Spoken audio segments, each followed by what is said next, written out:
वीरेंद्र सचदेवा ने कहा है कि ये बहुत ही दुख की बात है। एक व्यक्ति जन सुनवाई के दौरान आता है, कागज़ पकड़ाता है, अपनी शिकायत का चिल्लाता है और अचानक से रेखा गुप्ता का हाथ खींचने उन पर पुलिस वेरिफिकेशन कर रही है, उनको वेरीफाई करने की कोशिश कर रही है।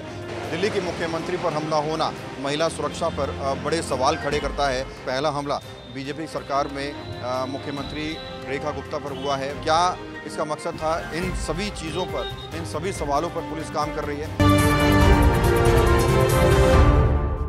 नमस्कार, मैं हूं प्रवीण। इंडिया टाइम 24 न्यूज़ में आपका स्वागत है। आज सुबह दिल्ली की मुख्यमंत्री रेखा गुप्ता पर हमला होता है। जन सुनवाई के दौरान एक शख्स आता है, एक कागज़ पकड़ाता है और फिर चिल्लाने लगता है और अचानक हमला कर देता है। बहरहाल उस शख्स को पुलिस ने गिरफ्तार कर लिया है और सिविल लाइंस पुलिस स्टेशन मेरे पीछे है, वहाँ पर उस शख्स को रखा गया है और उससे लगातार पूछताछ जारी है। शुरुआती जांच में उसने बताया है कि राजेश नाम है, 41 साल लगभग उसकी उम्र है और वो राजकोट का रहने वाला है।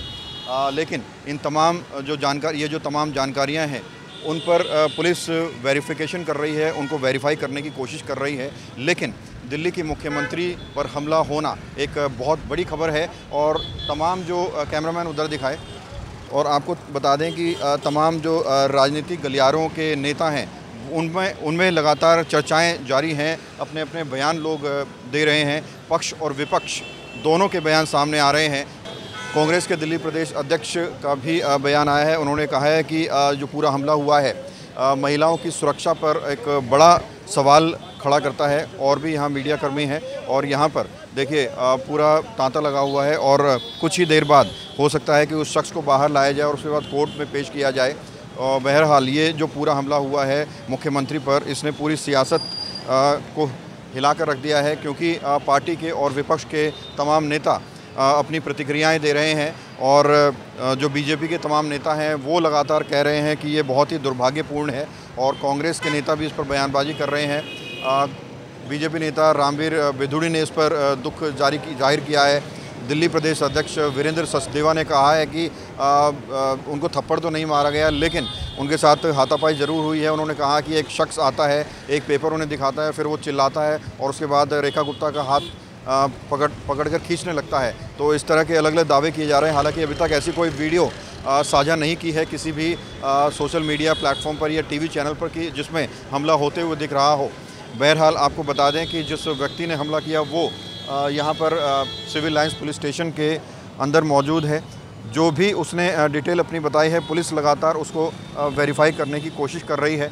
और अब आपको सुनवाते हैं कि तमाम जो नेता नगरी के लोग हैं, कैमरामैन ऊपर आ जाए, उनके बयान क्या है। बीजेपी नेता तेजेंद्र बग्गा ने कहा है कि जन सुनवाई के दौरान दिल्ली सीएम रेखा गुप्ता पर हमले की खबर से हैरान हूं। मैं उनकी सुरक्षा और जल्द ठीक होने की कामना करता हूं। बजरंग बली आप पर कृपा बनाए रखें। और इसके साथ ही आम आदमी पार्टी ने दिल्ली सीएम पर हमले की निंदा की है। आम आदमी पार्टी के नेता अनुराग ठांडा ने कहा है कि दिल्ली पुलिस मामले की जाँच कर रही है और हमारी पार्टी का इस तरह के मामलों पर स्पष्ट रुख है। पुलिस का कहना है कि डिप्टी कमिश्नर और पुलिस मुख्यमंत्री आवास पर पहुंच गए हैं और मामले की जांच कर रहे हैं। तो अलग अलग प्रतिक्रियाएं आ रही हैं।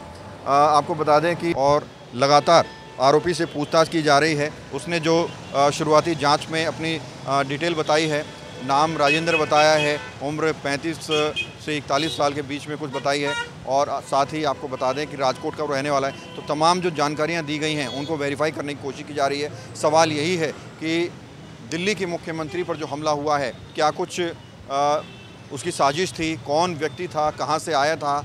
और क्या उसका मकसद था? क्योंकि दिल्ली की मुख्यमंत्री हर सप्ताह जन सुनवाई करती है, सैकड़ों लोग आते हैं, अपनी शिकायतें देती हैं और इस बीच इतना बड़ा हमला, क्या इसका मकसद था? इन सभी चीज़ों पर, इन सभी सवालों पर पुलिस काम कर रही है और लगातार जांच की जा रही है। अभी वो अंदर हैं, कुछ मीडिया कर्मी भी आपको यहाँ नज़र आ रहे होंगे। हो सकता है कि कुछ देर बाद पुलिस उसको बाहर लेकर आए और उसको आरोपी को अदालत ले जाया जाए और जो भी प्रावधान होगा, जो भी कानून होगा, उसके तहत उसको सज़ा दी जाएगी। और इससे पहले भी आपको बता दें कि दिल्ली के जो तमाम मुख्यमंत्री रहे हैं उन पर हमलों के खबरें लगातार आती रही हैं। इस संबंध में कोई भी अपडेट होगी तो इंडिया टाइम आपको सबसे पहले दिखाने की कोशिश करेगा। कैमरा जर्नलिस्ट प्रदीप के साथ प्रवीण, इंडिया टाइम 24। भगत चंद्रा हॉस्पिटल विश्व की सभी आधुनिक और बुनियादी सुविधाओं से परिपूर्ण एक world class multi speciality hospital Mahavir enclave Palam डावडी रोड पर स्थित साउथ वेस्ट दिल्ली का एकमात्र मल्टी स्पेशलिटी हॉस्पिटल, जहां 24 घंटे आपकी सेवा में उपलब्ध हैं वेल क्वालिफाइड डॉक्टर्स और हेल्पिंग स्टाफ। डॉक्टर CM भगत द्वारा स्थापित भगत चंद्रा। सनातन धर्म का प्रचार प्रसार करना चाहिए, हमारे युवाओं को खास तौर से उसमें जोड़ने की प्रयास है।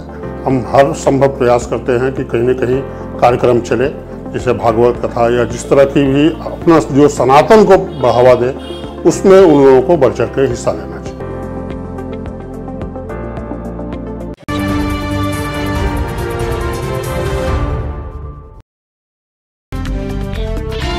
खबरों से खबरदार रहने के लिए चैनल को सब्सक्राइब करें और प्रेस करें बेल आइकन।